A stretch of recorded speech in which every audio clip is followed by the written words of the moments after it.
एक समय की बात है। एक राज्य में एक प्रतापी राजा राज करता था। एक दिन उसके दरबार में एक विदेशी आगंतुक आया और उसने राजा को एक सुंदर पत्थर उपहार में दिया। राजा वह पत्थर देख बहुत प्रसन्न हुआ। उसने उस पत्थर से भगवान विष्णु की प्रतिमा का निर्माण कर उसे राज्य के मंदिर में स्थापित करने का निर्णय लिया और प्रतिमा निर्माण का कार्य राज्य के महामंत्री को सौंप दिया।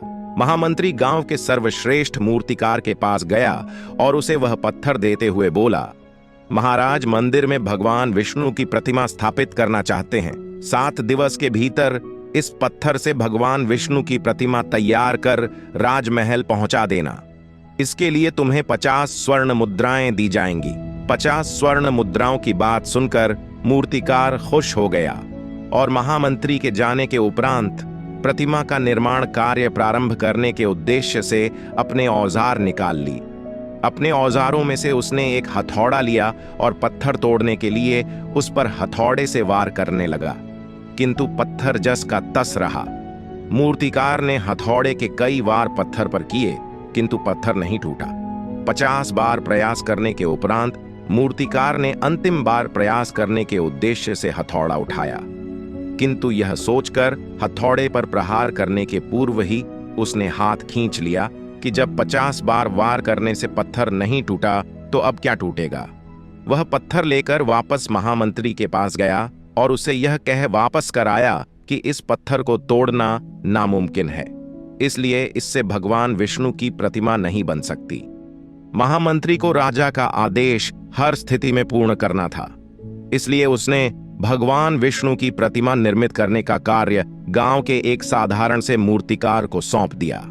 पत्थर लेकर मूर्तिकार ने महामंत्री के सामने ही उस पर हथौड़े से प्रहार किया और वह पत्थर एक बार में ही टूट गया।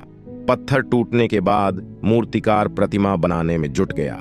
इधर महामंत्री सोचने लगा कि काश पहले मूर्तिकार ने एक अंतिम प्रयास और किया होता तो सफल हो गया होता और 50 स्वर्ण मुद्राओं का हकदार बनता।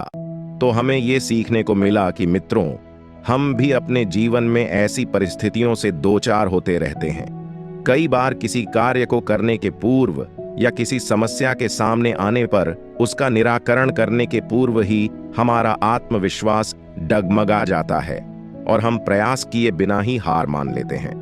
कई बार हम 1-2 प्रयास में असफलता मिलने पर आगे प्रयास करना छोड़ देते हैं, जबकि हो सकता है कि कुछ प्रयास और करने पर कार्य पूर्ण हो जाता या समस्या का समाधान हो जाता।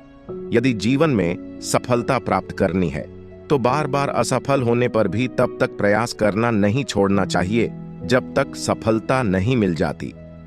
क्या पता जिस प्रयास को करने के पूर्व हम हाथ खींच लें वही हमारा अंतिम प्रयास हो और उसमें हमें कामयाबी प्राप्त हो जाए।